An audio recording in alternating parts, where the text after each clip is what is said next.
E-Shramik Card Online Registration 2022 E-Shram Card Registration will login E-Shram Portal पंजीकरण E-Shramik Card Registration E-Shram Portal Login E-Shram Card Online Application Form E-Shram Portal Apply Online E-Shramik Card Registration E-Shramik Card CSC Login देश के संगठित एवं असंगठित क्षेत्र के श्रमिकों के लिए सरकार द्वारा विभिन्न प्रकार की योजनाएं आरंभ की जाती है, जिससे कि सभी श्रमिकों को सशक्त एवं आत्मनिर्भर बनाया जा सके। लेकिन काफी सारे श्रमिक ऐसे होते हैं जो योजना का लाभ प्राप्त करने के लिए पात्र तो होते हैं, लेकिन किसी कारणवश वह योजना का लाभ प्राप्त करने से वंचित रह जाते हैं।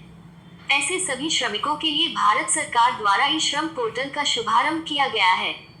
इस पोर्टल पर सभी श्रमिकों से संबंधित जानकारी एकत्रित की जाएगी। इस लेख को पढ़कर आपको ई-श्रम कार्ड से संबंधित संपूर्ण जानकारी प्राप्त होगी, जैसे कि ई-श्रम पोर्टल पर पंजीकरण करने की प्रक्रिया, लॉगिन, उद्देश्य, लाभ, विशेषताएं, पात्रता, महत्वपूर्ण दस्तावेज आदि। तो दोस्तों, यदि आप ई-श्रम पोर्टल पर पंजीकरण करना चाहते हैं तो आपसे निवेदन है कि आप हमारे इस लेख को अंत तक पढ़ें। ई-श्रम कार्ड ई-श्रमिक कार्ड केंद्रीय रोजगार मंत्री भूपेंद्र यादव द्वारा ई-श्रम पोर्टल लॉन्च किया गया है।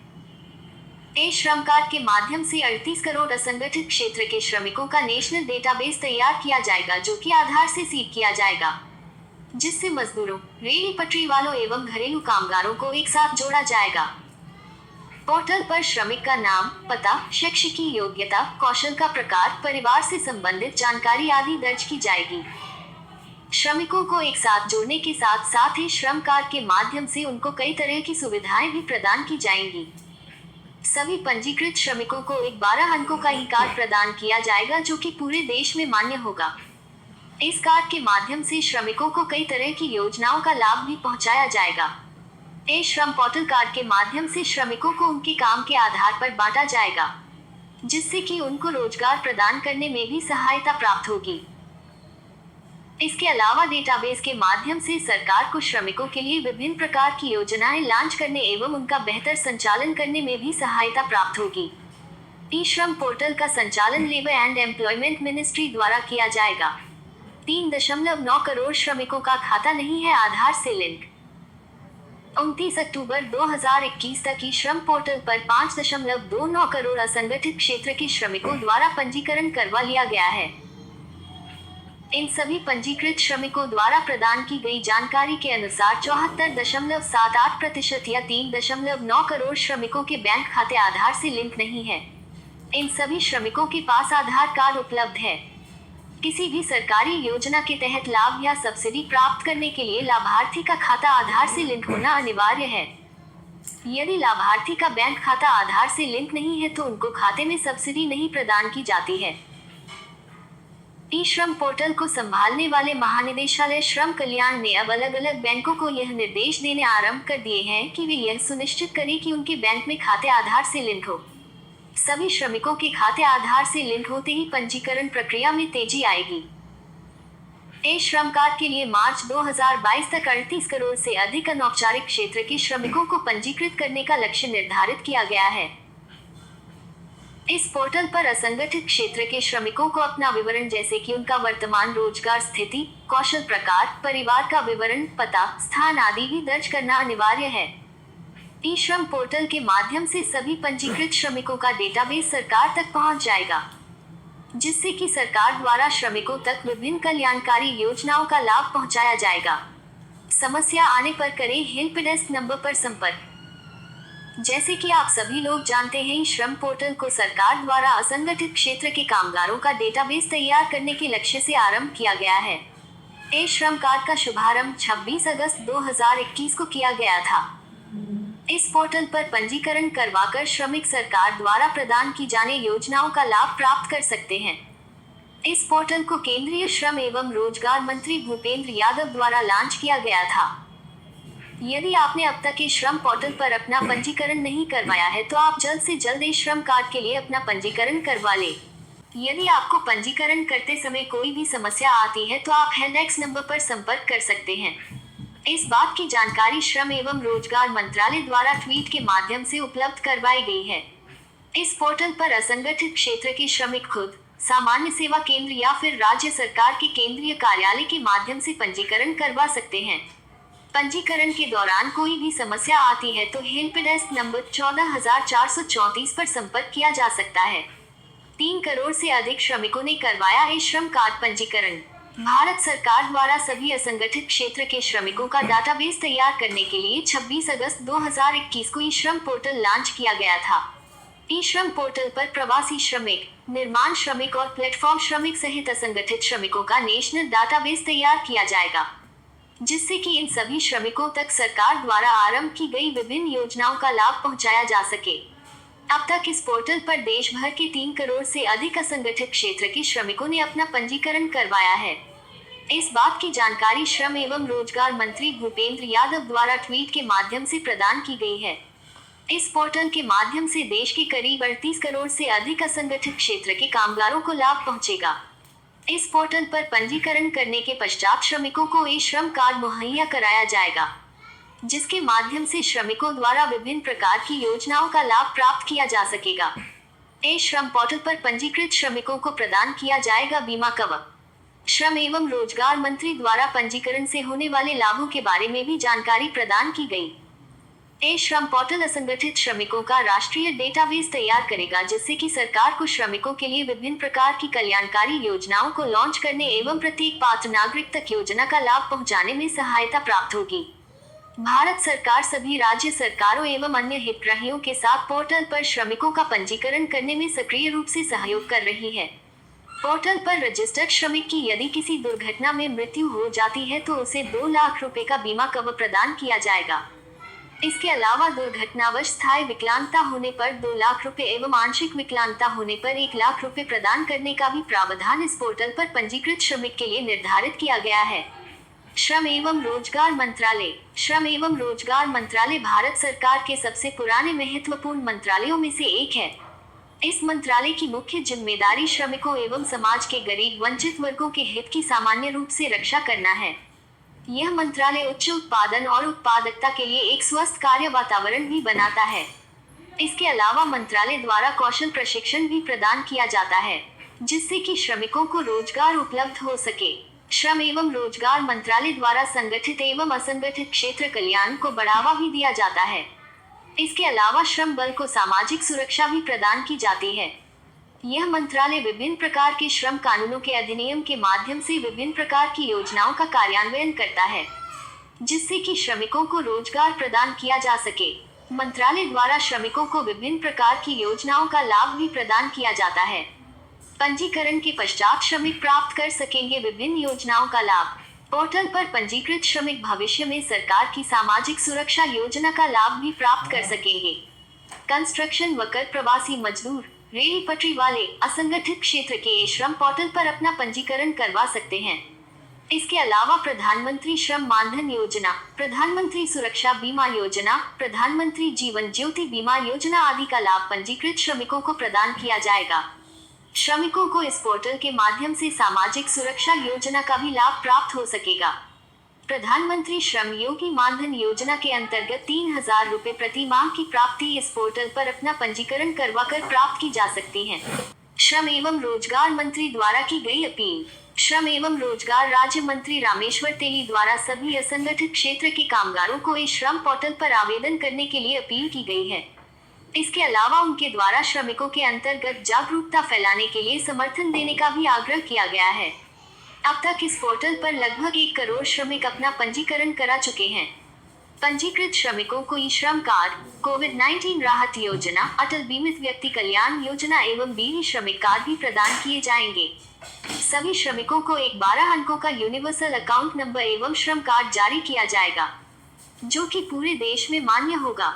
यह कार्ड श्रमिकों की पहचान के रूप में भी काम करेगा। ई श्रम कार्ड के stakeholder: ministry of labour and employment, ministry of electronics and information technology, national informatics centre, state UT government, line ministries, department of central government, workers facilitation centre and field operator, unorganised workers and their family, UIDIA, NPCI, ESIC, EPFO, department of post, through post office, private sector partner. E Shram portal का शुभारंभ ई Shram card. सरकार द्वारा असंगठित क्षेत्र के कामगारों का database तैयार करने के लिए ई श्रम पोर्टल का शुभारंभ किया गया है। इस पोर्टल को रोजगार एवं श्रम मंत्रालय द्वारा लॉन्च किया गया है। इस पोर्टल के अंतर्गत असंगठित क्षेत्र के श्रमिकों का पंजीकरण करने के लिए सरकार द्वारा 404 करोड़ रुपए के बजट को मंजूरी दे दी है। श्रमिकों को पोर्टल पर अपना रजिस्ट्रेशन करवाने के लिए किसी भी प्रकार की फीस का भुगतान करने की आवश्यकता नहीं है। श्रमिकों द्वारा इस पोर्टल के माध्यम से या फिर ऐप के माध्यम से सीधे पंजीकरण किया जा सकता है। इसके अलावा श्रमिक सीएससी केंद्र से भी सहायता प्राप्त कर सकते हैं। भारत सरकार द्वारा सीएससी केंद्रों को 20 रुपए प्रति रजिस्ट्रेशन प्रदान किया जाएगा। 38 करोड़ असंगठित क्षेत्र के श्रमिकों को किया जाएगा कवर। ई श्रम पोर्टल पर सभी पंजीकृत श्रमिकों को भारत सरकार द्वारा आरंभ की गई सोशल सिक्योरिटी स्कीम का लाभ प्राप्त करने के लिए बार बार रजिस्ट्रेशन करने की आवश्यकता नहीं पड़ेगी। इस पोर्टल पर पंजीकरण करवाने के बाद श्रमिकों को ई श्रम कार्ड प्रदान किया जाएगा, जिसमें एक 12 अंकों का विशिष्ट यूएएन नंबर होगा। यह नंबर पूरे देश में वैलिड होगा। श्रमिकों द्वारा अपनी जन्म तिथि, होम टाउन, मोबाइल नंबर, सामाजिक श्रेणी जैसे अन्य आवश्यक डिटेल प्रदान करने के अलावा आधार नंबर, बैंक खाते की डिटेल भी जमा करनी होगी। इस पोर्टल के माध्यम से सभी सामाजिक सुरक्षा योजनाओं का एकीकरण किया जाएगा। सरकार ने इस पोर्टल के माध्यम से 38 करोड़ असंगठित क्षेत्र के श्रमिकों का पंजीकरण करने का लक्ष्य निर्धारित किया है। ई श्रमिक कार्ड के फायदे। केंद्रीय रोजगार मंत्री भूपेंद्र यादव द्वारा ई श्रम पोर्टल लॉन्च किया गया है। ई श्रम पोर्टल के माध्यम से 38 करोड़ असंगठित क्षेत्र के श्रमिकों का नेशनल डाटाबेस तैयार किया जाएगा। यह डेटाबेस आधार से सीड किया जाएगा। इस पोर्टल के माध्यम से मजदूरों, जेल, रेहड़ी पटरी वालों एवं घरेलू कामगारों को एक साथ जोड़ा जाएगा। पोर्टल पर श्रमिक का नाम, पता, शैक्षिक योग्यता, कौशल का प्रकार, परिवार से संबंधित जानकारी आदि दर्ज की जाएगी। ई श्रम पोर्टल के माध्यम से श्रमिकों को कई तरह की सुविधाएं प्रदान की जाएगी। सभी पंजीकृत श्रमिकों को 12 अंकों का रिकॉर्ड प्रदान किया जाएगा, जो कि पूरे देश में मान्य होगा। इस कार्ड के माध्यम से श्रमिकों को कई तरह की योजनाओं का लाभ भी पहुंचाया जाएगा। ई श्रम पोर्टल कार्ड के माध्यम से श्रमिकों को उनके काम के आधार पर बांटा जाएगा, जिससे कि उनको रोजगार प्रदान करने में सहायता प्राप्त होगी।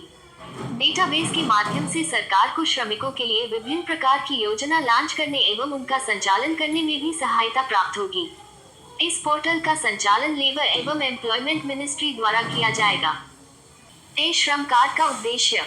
ई श्रम पोर्टल का मुख्य उद्देश्य निर्माण श्रमिक, प्रवासी श्रमिक, गिग और प्लेटफॉर्म श्रमिक, स्ट्रीट वेंडर, घरेलू श्रमिक, कृषि श्रमिक आदि सहित सभी असंगठित क्षेत्र के श्रमिकों का केंद्रीकृत डेटाबेस का निर्माण करना है। ई श्रम पोर्टल सामाजिक सुरक्षा योजनाओं के कार्यान्वयन में सुधार करने के उद्देश्य से भी आरंभ किया गया है। ई श्रम पोर्टल के माध्यम से सामाजिक सुरक्षा योजनाओं का एकीकरण भी किया जाएगा। ई श्रम पोर्टल के माध्यम से श्रमिकों को उनके कौशल के अनुसार रोजगार प्रदान करने में भी सहायता प्राप्त होगी। इसके अलावा यह पोर्टल भविष्य में कोविड-19 जैसे किसी भी राष्ट्रीय संकट से निपटने के लिए व्यापक डाटाबेस भी प्रदान करेगा। E Shram stakeholder. Ministry of labour and employment. श्रम एवं रोजगार मंत्रालय इस योजना की नोडल एजेंसी एवं राष्ट्रीय स्तर पर योजना नीति निर्माण और कार्यान्वयन के लिए जिम्मेदार है। इस मंत्रालय द्वारा गतिविधियों और प्रमाण की राष्ट्रीय निगरानी बनाए रखी जाएगी एवं योजनाओं का नेतृत्व किया जाएगा। Ministry of electronics and information technology. सचिव की अध्यक्षता में गठित प्रोजेक्ट संचालन समिति नामक एक अधिकार प्राप्त समिति का गठन किया जाएगा, जो कि परियोजना समन्वय के लिए जिम्मेदार होगी। इस समिति के द्वारा विभिन्न मुद्दों को हल करने पर विचार करने में मदद भी प्राप्त होगी एवं एनडीयूडब्ल्यू के कार्यान्वयन की निगरानी भी की जाएगी। नेशनल इन्फॉर्मेटिक्स सेंटर (NIC) एनडीयूडब्ल्यू परियोजना के लिए परियोजना निष्पादन एजेंसी है। NIC परियोजना का कार्यान्वयन करने के लिए डिजाइन और विकास में भी सहायता प्रदान करेगी। समग्र ICT समाधान भी NIC द्वारा इस परियोजना के प्रदान किया जाएगा। State UT government. राज्य एवं केंद्र शासित प्रदेशों की सरकार एनडीयूडब्ल्यू प्लेटफॉर्म के प्राथमिक फीडर और उपयोगकर्ता होंगे। राज्य एवं संघ राज्य क्षेत्र सरकारें अपने अपने राज्य में कार्यान्वयन की जिम्मेदारी लेंगे। सरकारों द्वारा सभी लाभार्थियों का पंजीकरण किया जाएगा एवं नागरिकों को लाभ से संबंधित जागरूकता प्रदान की जाएगी। Line ministries department of central government.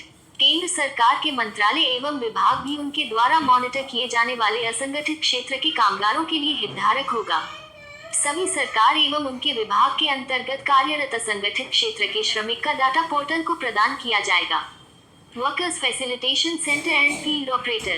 राज्य एवं संघ राज्य क्षेत्र सरकारों के अधीन कार्यरत श्रमिकों के लिए श्रमिक सुविधा केंद्र भी असंगठित श्रमिकों के पंजीकरण के लिए हितधारक होगा। Unorganised workers and their family.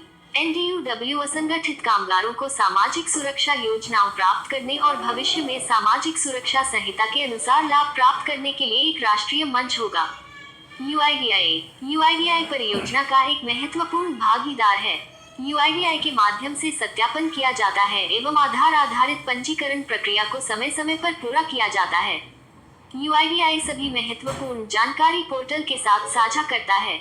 NPCI द्वारा NDUW पोर्टल के माध्यम से UW के बैंक खाते के सत्यापन और बैंक खाते के साथ आधार को जोड़ने के लिए API प्रदान किया जाएगा। ESIC एवं EPFO भी इस पोर्टल के हितधारक होंगे। CSC एवं EPFO को UN के माध्यम से पोर्टल से जोड़ा जाएगा। इनके माध्यम से असंगठित एवं संगठित क्षेत्र के कामगारों से संबंधित जानकारी प्राप्त करने में सहायता प्राप्त होगी। इसके अलावा असंगठित क्षेत्र से संगठित क्षेत्र में कार्यरत होने वाले कामगारों का डाटा भी उपलब्ध होगा। CSC के द्वारा 3.5 लाख से अधिक केंद्रों पर देश की सभी नेटवर्क के माध्यम से देश भर में डिजिटल इंडिया मिशन की विभिन्न सेवाएं प्रदान की जा रही हैं।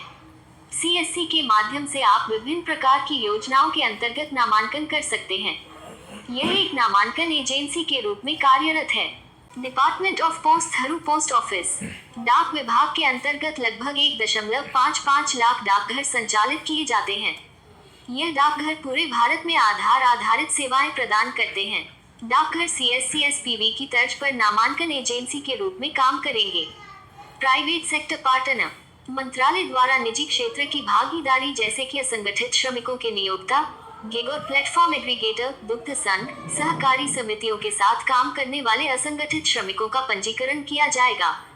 इसके अलावा निजी क्षेत्रों के व्यापक उपयोग के लिए ओपन API को भी प्रकाशित किया जाएगा। श्रम कार्ड से संबंधित कुछ मुख्य जानकारी। श्रम कार्ड को बनाने का कार्य 26 अगस्त 2021 से सरकार द्वारा आरंभ कर दिया गया है। देश के किसी भी राज्य के नागरिक यह कार्ड बनवा सकते हैं। इस कार्ड के माध्यम से आप विभिन्न गवर्नमेंट स्कीम का लाभ प्राप्त कर सकेंगे। असंगठित क्षेत्र के सभी कामगार श्रम कार्ड बनवा सकते हैं। यह कार्ड बनने से सभी श्रमिकों का डेटाबेस सरकार के पास उपलब्ध हो जाएगा। यह डाटाबेस श्रम एवं रोजगार मंत्रालय द्वारा बनाया जाएगा। सभी असंगठित क्षेत्र के कामगार यह कार्ड बनवाने के लिए आधिकारिक वेबसाइट पर पंजीकरण करवा सकेंगे। प्रत्येक कामगार को एक आइडेंटिटी कार्ड प्रदान किया जाएगा जिसमें यूनिक आइडेंटिफिकेशन नंबर होगा। इस योजना के माध्यम से प्राप्त हुए डेटाबेस के हिसाब से सरकार द्वारा विभिन्न प्रकार की योजनाओं का संचालन किया जाएगा। इस कार्ड के माध्यम से सरकार के पास असंगठित क्षेत्र से संगठित क्षेत्र में जाने वाले कामगारों का डेटाबेस भी उपलब्ध हो जाएगा। इसके अलावा यह डेटाबेस श्रमिकों को रोजगार उपलब्ध करवाने में भी कारगर साबित होगा। यह कार्ड बनवाने पर आपको PM सुरक्षा बीमा योजना का भी लाभ प्रदान किया जाएगा, जिसके अंतर्गत आपको 2 लाख रुपए तक का दुर्घटना बीमा प्रदान किया जाएगा। यदि आपके पास श्रम कार्ड है तो इस योजना का लाभ प्राप्त करने के लिए प्रीमियम की राशि सरकार द्वारा वहन की जाएगी। श्रम कार्ड के लाभार्थी: small and marginal farmer, agricultural labourers, share cropper, fisherman, labelling and packaging, building and construction worker, leather worker, carpenter, midwife, घरेलू कामगार, नाई, सब्जी एवं फल विक्रेता, अखबार विक्रेता, रिक्शा चालक, CSC केंद्र चालक, मनरेगा कामगार, आशा वर्कर आदि। श्रम पोर्टल एक्ट्स तथा rules. The unorganised workers social security act 2008। लगभग 88% श्रमिक असंगठित क्षेत्र में कार्य करते हैं, लेकिन उनको सामाजिक सुरक्षा लाभ नहीं प्राप्त होता। केंद्र सरकार द्वारा असंगठित श्रमिकों के विशिष्ट समूह जैसे कि बीड़ी श्रमिक, भवन और निर्माण श्रमिक आदि के लिए कल्याणकारी योजनाएं संचालित की जाती हैं। इन सभी श्रमिकों को सामाजिक सुरक्षा प्रदान करने के लिए यह योजनाएं संचालित की जाती है, जिसके लिए the organised worker social security act भी लागू किया गया है। The contract labour act 1970। Contract श्रमिक एक ऐसे व्यक्ति को कहा जाता है जिसे एक विशिष्ट कार्य और अवधि के लिए कॉन्ट्रैक्ट के माध्यम से एक कंपनी में काम करने के लिए रखा जाता है। कंपनियों द्वारा कॉन्ट्रैक्टर को नियुक्त किया जाता है जो कि श्रमिकों को नियुक्त करते हैं। प्रतिष्ठान के श्रमिकों के साथ दुर्व्यवहार को रोकने के लिए और उनके लिए एक स्वस्थ कार्य वातावरण सुनिश्चित करने के लिए कॉन्ट्रैक्ट लेबर एक्ट 1970 संचालित किया जाता है। Interstate migrant workman act 1979। इस एक्ट के माध्यम से काम करने की स्थिति में व्यावसायिक सुरक्षा प्रदान की जाती है। यह एक्ट पिछले 12 महीने में किसी भी दिन के दौरान 5 या अधिक अंतर्राष्ट्रीय कामगारों को नियुक्त करने वाले प्रतिष्ठान एवं कॉन्ट्रैक्टर पर लागू होता है। इस एक्ट के अंतर्गत प्रतिष्ठान के पंजीकरण एवं ठेकेदार के लिए लाइसेंस का भी प्रावधान है। The minimum wages act 1948। इस एक्ट को मजदूरी मानकों में सुधार करने के लिए आरंभ किया गया है। इस एक्ट के माध्यम से एक न्यूनतम मजदूरी निर्धारित की गई है जिससे कि श्रमिकों को कम वेतन से बचाया जा सके। The bonded labour system act 1976। अपने ऋण को पूरा करने के लिए देनदार द्वारा या फिर उसके वंशज या आश्रित को बंधुआ मजदूरी अपने ऋण को पूरा करने के लिए करवाई जाती थी। इस एक्ट के माध्यम से इस तरह की बंधुआ मजदूरी को अपराध माना गया है। बंधुआ मजदूरी की प्रणाली को समाप्त कर दिया गया है जिसके लिए राष्ट्रपति द्वारा एक अध्यादेश भी जारी किया गया था। The code on social security 2020। सामाजिक सुरक्षा अधिनियम पर संहिता का उद्देश्य संगठित या असंगठित या अन्य क्षेत्र के सभी कर्मचारियों और श्रमिकों को सामाजिक सुरक्षा प्रदान करना है। इस संहिता के माध्यम से सामाजिक सुरक्षा से संबंधित कानून को संशोधित और समेकित किया गया है। The code on wages 2019। यह कोड सभी रोजगार में मजदूरी और बोनस भुगतान को विनियमित करने का प्रयास करता है जहां कोई उद्योग, व्यापार, व्यवसाय या निर्माण का कार्य किया जाता है। यह कोड सभी कर्मचारियों पर लागू होता है। केंद्रीय क्षेत्र में कार्यरत श्रमिकों के लिए केंद्र सरकार द्वारा निर्धारित मजदूरी प्रदान की जाती है एवं राज्य सरकार के क्षेत्र में कार्यरत श्रमिकों के लिए राज्य सरकार द्वारा निर्धारित मजदूरी प्रदान की जाती है। The occupational safety, health and working condition code 2020। इस कोड के माध्यम से कार्यरत श्रमिकों की व्यावसायिक सुरक्षा एवं स्वास्थ्य और काम करने की स्थिति को विनियमित किया जाता है। यह कोड 13 पुराने केंद्रीय श्रम कानूनों की जगह आरंभ किया गया है। Industrial relation code 2020। इस कोड के माध्यम से रोजगार की शर्तें, औद्योगिक विवादों की जांच और निपटान से संबंधित कानूनों को समेकित और संशोधित किया जाता है। इस कोड को दूसरे राष्ट्रीय श्रम आयोग की रिपोर्ट और सिफारिशों के अनुसार तैयार किया गया है। ए श्रम पोर्टल के अंतर्गत विभिन्न योजनाएं। सोशल सिक्योरिटी वेलफेयर स्कीम, प्रधानमंत्री श्रम योगी मानधन योजना। इस योजना के माध्यम से 60 वर्ष की आयु पूर्ण होने के बाद लाभार्थी को 3000 रुपए की न्यूनतम पेंशन उपलब्ध करवाई जाती है। यदि लाभार्थी की मृत्यु हो जाती है तो लाभार्थी के पति या पत्नी को 50% पेंशन का हिस्सा प्रदान किया। National pension scheme for shopkeeper, traders and self employed person. इस योजना के माध्यम से मैनुअल स्कवेंजर एवं उनके आश्रित लोगों को मुफ्त में कौशल प्रशिक्षण प्रदान किया जाएगा। इसके अलावा सरकार द्वारा 3000 रुपए का स्टाइपेंड भी प्रदान किया जाएगा। Employment scheme, MNREGA. इस योजना के माध्यम से श्रमिकों को 100 दिन का गारंटी रोजगार प्रदान किया जाता है। दीनदयाल उपाध्याय ग्रामीण कौशल योजना। यह योजना ग्रामीण युवाओं को कौशल प्रशिक्षण प्रदान करने के उद्देश्य से विकसित की गई है। इस योजना के माध्यम से कौशल प्रशिक्षण के बाद युवाओं को नौकरी भी प्रदान की जाती है। दीनदयाल उपाध्याय अंत्योदय योजना। इस योजना के माध्यम से देश के गरीब श्रमिकों को कौशल प्रशिक्षण एवं व्यवसाय आरंभ करने के लिए आर्थिक सहायता प्रदान की जाती है। पीएम स्वनिधि। इस योजना के माध्यम से देश के रेहड़ी पटरी वालों को 10,000 रुपए की आर्थिक सहायता लोन के तौर पर मुहैया कराई जाती है। प्रधानमंत्री कौशल विकास योजना। इस योजना के माध्यम से देश के युवाओं को कौशल प्रशिक्षण प्रदान किया जाता है जिससे कि वह रोजगार प्राप्त कर सके। प्रधानमंत्री एम्प्लॉयमेंट जनरेशन प्रोग्राम। इस योजना के माध्यम से नई एंटरप्राइज स्थापित करने के लिए आर्थिक सहायता मुहैया कराई जाती है। सोशल सिक्योरिटी वेलफेयर स्कीम, प्रधानमंत्री श्रम योगी मानधन योजना। आवेदक भारत का स्थायी निवासी होना चाहिए। आवेदक असंगठित क्षेत्र से होना चाहिए। इस योजना का लाभ प्राप्त करने के लिए आवेदक की आयु 18 से 40 वर्ष के बीच होनी चाहिए। आवेदक की मासिक आय 15,000 रुपए से कम होनी चाहिए। आवेदक ईपीएफओ, ईएसआईसी, एनपीएस का मेंबर नहीं होना चाहिए। National pension scheme for shopkeeper, trader and self employed person. आवेदक भारत का स्थायी निवासी होना चाहिए। आवेदक की आयु 18 से 40 वर्ष के बीच होनी चाहिए। इस योजना का लाभ प्राप्त करने के लिए आवेदक का एनुअल टर्नओवर 1.5 करोड़ से ज्यादा नहीं होना चाहिए। वो लोग जो ईपीएफओ, ईएसआईसी, पीएमएसवाईएम के अंतर्गत कवर नहीं है वह इस योजना का लाभ प्राप्त करने के लिए पात्र हैं। वो लोग जिनकी छोटी दुकानें, रेस्टोरेंट, होटल आदि है वह भी इस योजना का लाभ प्राप्त कर सकते हैं। प्रधानमंत्री जीवन ज्योति बीमा योजना। आवेदक भारत का स्थायी निवासी होना चाहिए। आवेदक की आयु 18 से 50 वर्ष के बीच होनी चाहिए। इस योजना का लाभ प्राप्त करने के लिए आवेदक के पास जनधन या फिर सेविंग बैंक अकाउंट होना अनिवार्य है। प्रधानमंत्री सुरक्षा बीमा योजना आवेदक भारत का स्थायी निवासी होना चाहिए। आवेदक की आयु 18 से 70 वर्ष के बीच होनी चाहिए। इस योजना का लाभ प्राप्त करने के लिए आवेदक के पास जनधन या फिर सेविंग बैंक अकाउंट होना अनिवार्य है। अटल पेंशन योजना आवेदक भारत का स्थायी निवासी होना चाहिए। आवेदक की आयु 18 से 40 वर्ष के बीच होनी चाहिए। पीडीएस आवेदक भारत का स्थायी निवासी होना चाहिए। आवेदक गरीबी रेखा से नीचे जीवन यापन कर रहा होना चाहिए। वह परिवार इस योजना का लाभ प्राप्त करने के योग्य है जिसमें किसी भी सदस्य की आयु 15 से 59 वर्ष के बीच नहीं है। वह परिवार जिसमें कोई दिव्यांग व्यक्ति है वह भी इस योजना का लाभ प्राप्त करने के योग्य है। वह नागरिक जिसके पास कोई भी स्थायी नौकरी नहीं है वह भी इस योजना का लाभ प्राप्त कर सकता है। प्रधानमंत्री आवास योजना ग्रामीण आवेदक भारत का स्थायी निवासी होना चाहिए। वह नागरिक इस योजना का लाभ उठा सकता है जिसके पास कोई भी स्थायी नौकरी नहीं है। वह परिवार इस योजना का लाभ प्राप्त कर सकता है जिसमें कोई दिव्यांग नागरिक है। वह परिवार भी इस योजना का लाभ प्राप्त करने के योग्य है जिस परिवार में कोई भी 15 से 59 वर्ष का सदस्य नहीं है। नेशनल सोशल असिस्टेंस प्रोग्राम आवेदक भारत का स्थायी निवासी होना चाहिए। वह व्यक्ति इस योजना का लाभ प्राप्त कर सकता है जिसके पास आय का साधन बहुत कम है या फिर नहीं है। आयुष्मान भारत प्रधानमंत्री जन आरोग्य योजना वह परिवार जो कच्चे घर में रह रहे हैं वह इस योजना का लाभ प्राप्त कर सकते हैं।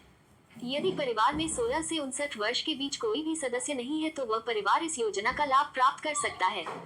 यदि परिवार में कोई भी व्यक्ति सेहतमंद नहीं है एवं एक व्यक्ति दिव्यांग है तो वह परिवार भी इस योजना का लाभ प्राप्त कर सकता है।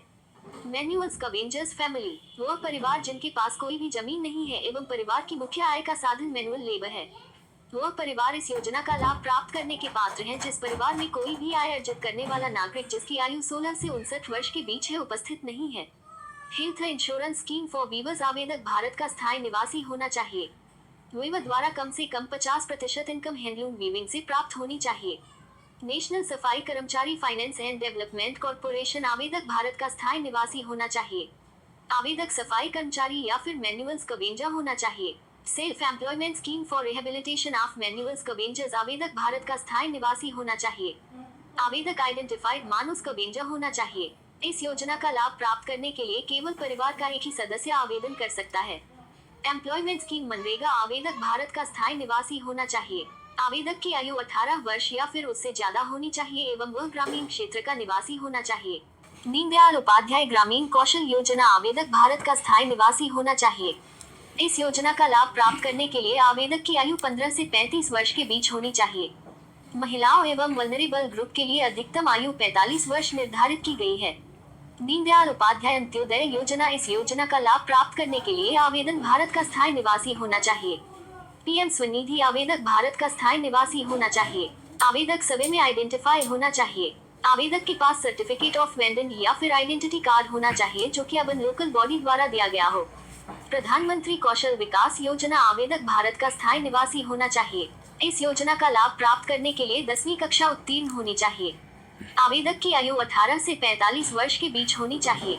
प्रधानमंत्री एम्प्लॉयमेंट जनरेशन प्रोग्राम आवेदक भारत का स्थायी निवासी होना चाहिए। इस योजना का लाभ प्राप्त करने के लिए आवेदक की आयु 18 वर्ष या फिर उससे ज्यादा होनी चाहिए। आवेदक द्वारा कम से कम 8वीं कक्षा उत्तीर्ण की होनी चाहिए।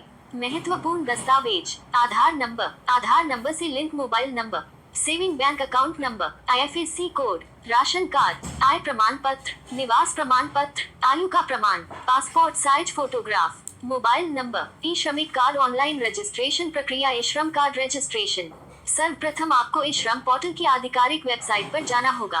अब आपके सामने होम पेज खुल कर आएगा। होम पेज पर आपको रजिस्टर ऑन ई श्रम के विकल्प पर क्लिक करना होगा। अब आपके सामने एक नया पेज खुल कर आएगा। इस पर आपको अपना Aadhaar link mobile number, captcha code, EPFO एवं ESIC मेंबर स्टेटस दर्ज करना होगा। अब आपको सेंड OTP के विकल्प पर क्लिक करना होगा। इसके पश्चात आपको प्राप्त हुआ OTP बॉक्स में दर्ज करना होगा। अब आपको रजिस्टर के विकल्प पर क्लिक करना होगा। इस प्रकार आप ई श्रम पोर्टल पर रजिस्टर कर पाएंगे। ई श्रम कार्ड बनवाने की प्रक्रिया। पहला चरण, सर्वप्रथम आपको ई श्रम पोर्टल की आधिकारिक वेबसाइट पर जाना होगा। अब आपके सामने होम पेज खुल कर आएगा। होम पेज पर आपको रजिस्टर ऑन ई श्रम के विकल्प पर क्लिक करना होगा। इसके पश्चात आपके सामने एक नया पेज खुल कर आएगा जिसमें आपको अपना आधार लिंक मोबाइल नंबर तथा कैप्चा कोड दर्ज करना होगा। अब आपको EPFO एवं ESIC मेंबर स्टेटस दर्ज करना होगा। अब आपको सेंड OTP के विकल्प पर क्लिक करना होगा। इसके पश्चात आपके मोबाइल फोन पर एक OTP आएगा जिसे आपको OTP बॉक्स में दर्ज करना होगा। अब आपको सबमिट के ऑप्शन पर क्लिक करना होगा। इसके पश्चात आपको अपना आधार नंबर दर्ज करना होगा। अब आपको सबमिट के विकल्प पर क्लिक करना होगा। इसके पश्चात आपके मोबाइल फोन पर एक और ओटीपी भेजा जाएगा, जो आपको ओटीपी बॉक्स में दर्ज करके वैलिडेट के विकल्प पर क्लिक करना होगा। अब आपके सामने आपके आधार कार्ड की डेटाबेस से आपकी फोटोग्राफ एवं अन्य जानकारी आपकी स्क्रीन पर खुलकर आ जाएगी। दूसरा चरण, इसके पश्चात आपको confirm to enter other details के विकल्प पर क्लिक करना होगा। इसके पश्चात आपको निम्नलिखित जानकारी दर्ज करनी होगी: personal information, education qualification, occupation and skill, bank detail. आपको सभी महत्वपूर्ण दस्तावेजों को अपलोड करना होगा। अब आपको प्रीव्यू सेल्फ डिक्लेरेशन के विकल्प पर क्लिक करना होगा। अब आपके द्वारा दर्ज की गई सभी जानकारी आपके सामने खुलकर आ जाएगी। आपको इस जानकारी को चेक करना होगा। इसके पश्चात आपको डिक्लेरेशन पर टिक करके सबमिट के विकल्प पर क्लिक करना होगा। अब आपके मोबाइल फोन पर एक ओटीपी आएगा, जिसे आपको ओटीपी बॉक्स में दर्ज करके वेरीफाई के विकल्प पर क्लिक करना होगा। अब आपको कंफर्म के ऑप्शन पर क्लिक करना होगा। इसके पश्चात आपके सामने आपका ई श्रम कार्ड खुलकर आ जाएगा। अब आपको डाउनलोड यूएएन कार्ड के विकल्प पर क्लिक करना होगा। इस प्रकार आपका ई श्रम कार्ड डाउनलोड हो जाएगा। सीएससी लोकेट करने की प्रक्रिया। सबसे पहले आपको ई श्रम पोर्टल की आधिकारिक वेबसाइट पर जाना होगा। अब आपके सामने होम पेज खुलकर आएगा। इसके पश्चात आपको सीएससी लोकेटर के विकल्प पर क्लिक करना होगा। अब आपके सामने एक नया पेज खुलकर आएगा। आपको इस पेज पर अपने राज्य एवं जिले का चयन करना होगा। सीएससी से संबंधित जानकारी आपकी स्क्रीन पर खुलकर आ जाएगी। ई श्रम पोर्टल एडमिन लॉगिन करने की प्रक्रिया। सर्वप्रथम आपको ई श्रम पोर्टल की आधिकारिक वेबसाइट पर जाना होगा। अब आपके सामने होम पेज खुलकर आएगा। होम पेज पर आपको एडमिन लॉगिन के विकल्प पर क्लिक करना होगा। अब आपके सामने एक नया पेज खुलकर आएगा। इस पेज पर आपको अपनी ईमेल आईडी, पासवर्ड तथा क्या कैप्चा कोड दर्ज करना होगा। अब आपको साइन इन के विकल्प पर क्लिक करना होगा। इस प्रकार आप एडमिन लॉगिन कर पाएंगे। ग्रीवेंस दर्ज करने की प्रक्रिया। सर्वप्रथम आपको इस श्रम पोर्टल की आधिकारिक वेबसाइट पर जाना होगा। अब आपके सामने होम पेज खुलकर आएगा। होम पेज पर आपको कॉन्टैक्ट अस के विकल्प पर क्लिक करना होगा। अब आपको ग्रीवेंस के विकल्प पर क्लिक करना होगा। इसके पश्चात आपके सामने ग्रीवेंस फॉर्म खुलकर आएगा। आपको इस फॉर्म में पूछी गई सभी महत्वपूर्ण जानकारी दर्ज करनी होगी। अब आपको लॉन्च ग्रीवेंस के विकल्प पर क्लिक करना होगा। इस प्रकार आप ग्रीवेंस दर्ज कर पाएंगे। ग्रीवेंस स्टेटस चेक करने की प्रक्रिया। सबसे पहले आपको ई श्रम पोर्टल की आधिकारिक वेबसाइट पर जाना होगा। अब आपके सामने होम पेज खुलकर आएगा। इसके पश्चात आपको कॉन्टैक्ट अस के विकल्प पर क्लिक करना होगा। अब आपको ग्रीवेंस के विकल्प पर क्लिक करना होगा। इसके बाद आपको view the status of your grievance के विकल्प पर क्लिक करना होगा। अब आपको रेफरेंस नंबर दर्ज करना होगा। इसके पश्चात आपको व्यू स्टेटस के विकल्प पर क्लिक करना होगा। ग्रीवेंस स्टेटस आपकी कंप्यूटर स्क्रीन पर होगा। स्कीम से संबंधित जानकारी प्राप्त करने की प्रक्रिया। सर्वप्रथम आपको इस श्रम पोर्टल की आधिकारिक वेबसाइट पर जाना होगा। अब आपके सामने होम पेज खुलकर आएगा। होम पेज पर आपको स्कीम्स के विकल्प पर क्लिक करना होगा। अब आपके सामने निम्नलिखित ऑप्शन खुलकर आएंगे: social security welfare scheme, employment scheme. आपको अपनी आवश्यकता अनुसार विकल्प पर क्लिक करना होगा। संबंधित जानकारी आपकी कंप्यूटर स्क्रीन पर होगी। कॉन्टैक्ट डिटेल देखने की प्रक्रिया। सबसे पहले आपको ई श्रम पोर्टल की आधिकारिक वेबसाइट पर जाना होगा। अब आपके सामने होम पेज खुलकर आएगा। इसके पश्चात आपको कॉन्टैक्ट अस के विकल्प पर क्लिक करना होगा। अब आपको दोबारा कॉन्टैक्ट अस के विकल्प पर क्लिक करना होगा। इसके बाद आपके सामने एक नया पेज खुलकर आएगा। इस पेज पर आप कॉन्टैक्ट डिटेल देख सकते हैं। यूजर गाइड डाउनलोड करने की प्रक्रिया। सर्वप्रथम आपको ई श्रम पोर्टल की आधिकारिक वेबसाइट पर जाना होगा। अब आपके सामने होम पेज खुलकर आएगा। होम पेज पर आपको सर्विसेज के विकल्प पर क्लिक करना होगा। इसके पश्चात आपको यूजर गाइड के विकल्प पर क्लिक करना होगा। अब आपके सामने एक नया पेज खुलकर आएगा। इस पेज पर आपको डाउनलोड के विकल्प पर क्लिक करना होगा। जैसे ही आप डाउनलोड के विकल्प पर क्लिक करेंगे, यूजर गाइड आपके डिवाइस में डाउनलोड हो जाएगी। संपर्क विवरण। हमने अपने इस लेख के माध्यम से आपको ई श्रम पोर्टल से संबंधित सभी महत्वपूर्ण जानकारी प्रदान कर दी है। किसी प्रकार की समस्या का सामना कर रहे हैं तो आप ई श्रम पोर्टल हेल्पलाइन नंबर पर संपर्क करके या फिर ईमेल लिखकर अपनी समस्या का समाधान कर सकते हैं। हेल्पलाइन नंबर तथा ईमेल आईडी कुछ इस प्रकार है: helpline number 14434, email at ishram-care@gov.in, address Ministry of Labour or Employment, God of India, Jaisalmer House, Mansingh Road, New Delhi 110011, India. Phone number 011233899928.